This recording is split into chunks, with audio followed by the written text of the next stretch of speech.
Joining me now to talk about all of this is Hillary Leverett, a former U.S. official in the administrations of President Bill Clinton and George W. Bush. She is also co-author of the book, Going to Tehran, Why the United States Must Come to Terms with the Islamic Republic. Also with us, Iranian-American foreign policy analyst Dokhi Fassihian. She has directed 3 non-governmental organizations on human rights, democracy, and Iranian affairs since 2003, and it's great to have both of you on the broadcast.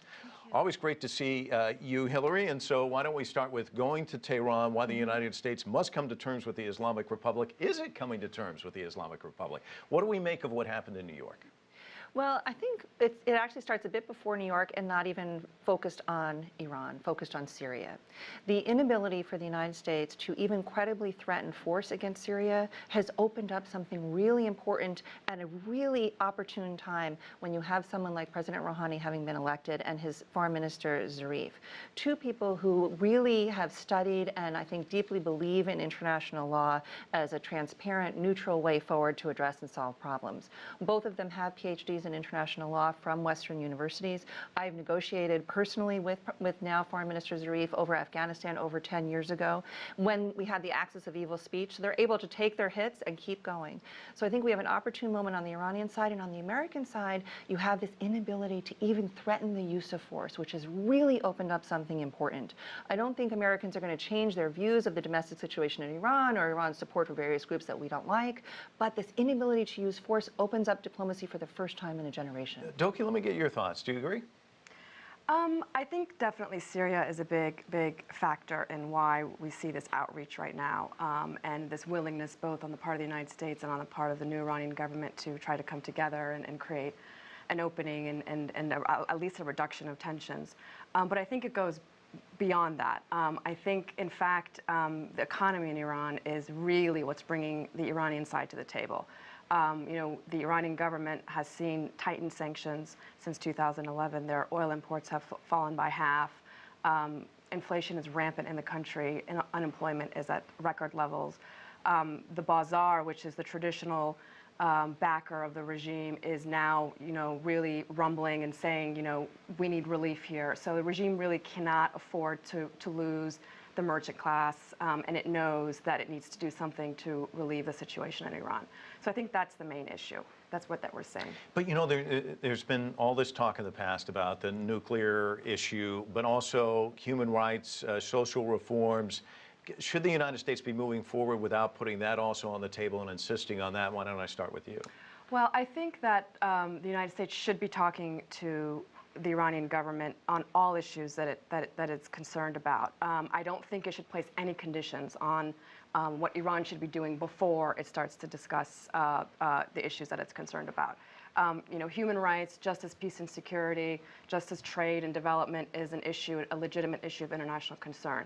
It's best resolved and best discussed when there's diplomacy, when there's engagement, not hostility and conflict. So I don't think there should be any conditions. I think the United States and the West should move forward and discuss the nuclear issue with Iran, and I do think the human rights issue should also be put on the table at some point. Hillary, you just returned from Iran. What would you think most ordinary Iranians would be saying about this? Well, it's interesting, and I think I think we share a lot of views. But one thing we may disagree with is about the economic situation. We've been told for 34 years since the inception of the Islamic Republic that it's going to collapse. The economy is going to collapse. It's a dire situation. The economy, in fact, lost half of its GDP during the 80s, during the Iran-Iraq War. There were food shortages and gasoline shortages.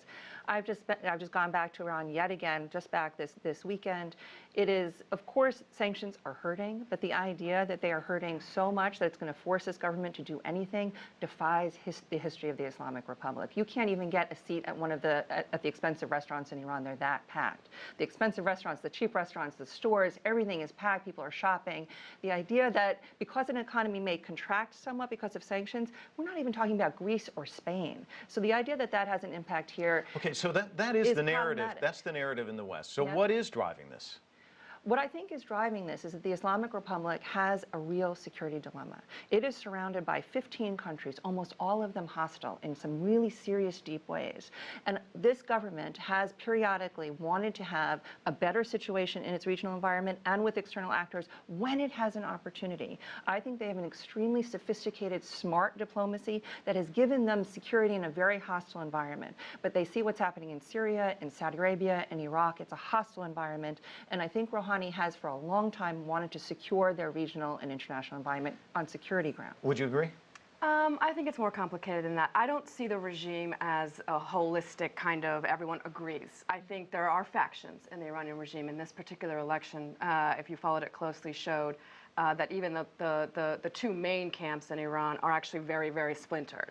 So I think there are different viewpoints in the Islamic Republic of Iran, and I think there are some in the government or in the regime that really believe that Iran is strongest when it is not isolated, when it's got good trade relations with the world, when there isn't this much hostility with the world. And that is the camp that is in power right now. Well, what about the young people that are also kind of driving this? In many respects, they're hurting. I mean, that's one thing that's pointed out. There's a lot of unemployment.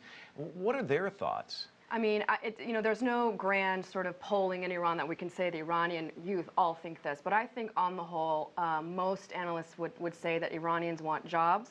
They want less isolation. They want to be able to travel around the world. I don't think they buy into this enemy, the United States is the enemy ideology that the regime has been, talking about for over 30 years. And now what we're seeing is President Rouhani has been able to, through a coalition building of sorts between the centrists led by Ali Akbar Rafsanjani and former President Mohammad Khatami, been able to garner the support of this large sort of youth movement, women that want a more open Iran and an Iran that's less isolated from the world. And I think the Rouhani administration does have a mandate to move in that direction. And if the sanctions are listed, and you've worked in the government, it's not as easy as the president signing. I mean, there's Congress involved. How complicated is that, actually getting the sanctions lifted, if the president were to move in that direction? It's almost impossible. It is almost impossible. But let me say first, though, just being in Iran, and every time I go to Iran, I spend a tremendous amount of time at the university. The University of Tehran hosts me. I give lectures to students. I spend a lot of time with PhD students, a lot of time talking to them in depth. And even though they do want a normal life, they want a normal life in the Islamic Republic. Now, people say, oh, well, no, they don't want all this religion. Well, but they want something that's theirs. With all the warts and flaws that it has, they want their Islamic Republic, not something that is imposed from the outside. So I think it's really important to think about, though. People do want jobs. They do want a quality of life. They want something that's independent and with dignity. And that's critically important. And in terms of the sanctions here, I think they're hopeful that we will lift sanctions, but they're going to be disappointed. One of the things that Obama did that is so pernicious in terms of how this could unfold is that, unlike prior presidents who also sanctioned Iran for 34 years, they sanctioned Iran through executive order, which they could lift when they want to.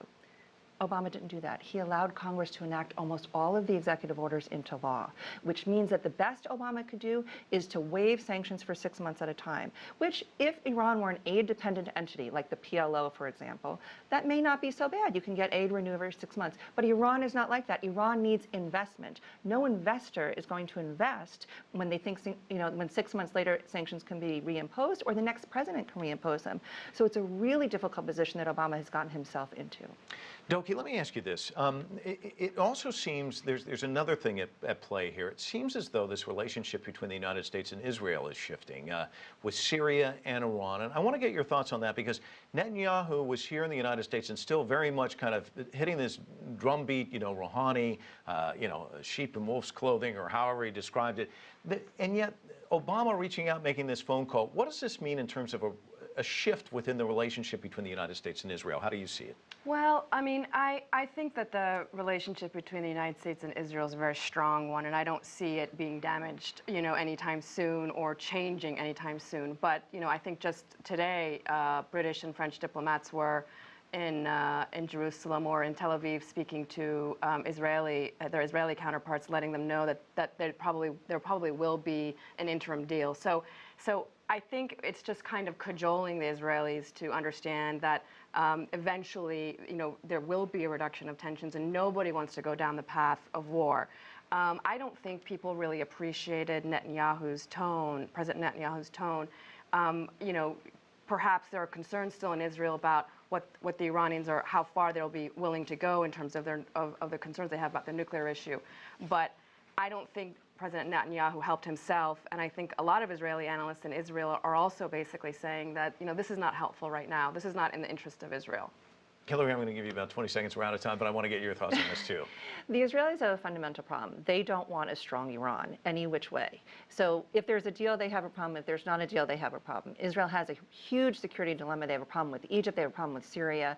And Iran just represents this strength that they have to constantly go up against. So even though I think, as I agree, that Netanyahu's tone was really offensive in a lot of ways, it wouldn't be better if there were a different politician. Israel has a fundamental problem in the region. I want to thank both of you for coming in, offering your insights. Great time. Thank you. Thank you very much.